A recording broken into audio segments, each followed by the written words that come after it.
Yo, what's up mga boss amo? Welcome sa ating channel. Ngayong araw nga pala ay meron tayong home service Honda Click Kloski. Dito lang sa Barangay FBR.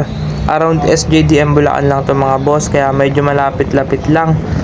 Kaya puntahan na natin to agad. Let's G!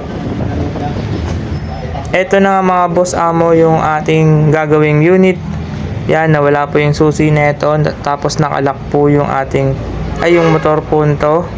So nakalock yan mga boss. Yan, option natin dito is pwede natin siyang gawa ng duplicate or palitan ng bagong susi. Pero mas prepare ko talaga yung papalitan na lang ng bagong susi para sa ating safety.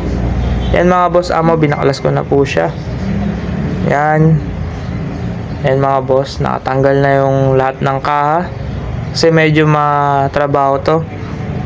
Kaya madilim na mga boss kasi pag out ng work tsaka ako nagawa. Yan mga boss amo, na isalpa ko na yung bagong ignition key natin para siyang stock. Mayroon din tayong anti-theft. So depende na lang po sa inyo mga boss kung gusto nyo magpapalit ng anti-theft na ignition key, pwede nyo rin akong i-PM. Yan mga boss, ito na po yung luma at ito na yung bago natin para po siyang stock.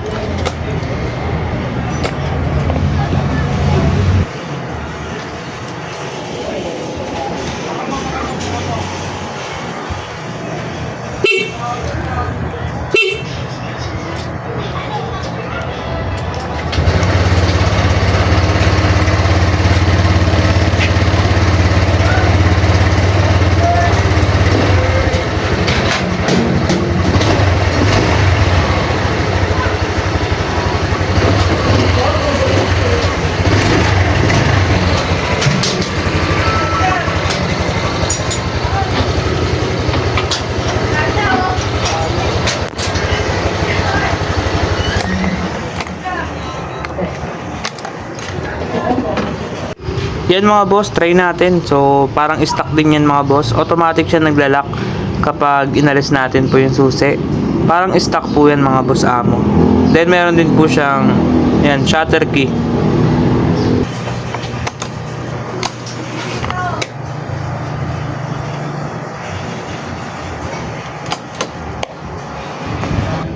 Yun mga boss amo, natapos na nga tayo.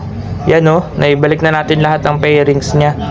Medyo mahirap kasi ginabi tayo mga boss. Try ulit natin yung kanyang bagong susian. Yun mga boss, subukan natin. So hindi ko na po, inalis ko po yung audio kasi maingay po yung music ng kapitbahay ulit nila. Naririnig po sa ating video, baka na naman tayo ma-restrict. And guys, pero all goods na yung ating unit, yung ating ginawang unit. So sa mga nawalan po ng susi dyan at gusto po magpa-home service na nakalock po yung unit, medyo madugo po to, medyo mahirap pero kayang-kaya po natin yan. PM lang kayo mga boss. SJDM Bulacan po yung ating location sa Pampalay, Bulacan. Pag malayo mga boss, additional na lang po. Yun lang mga boss amo. Ito na yung kanyang luma, and God bless sa inyo lahat.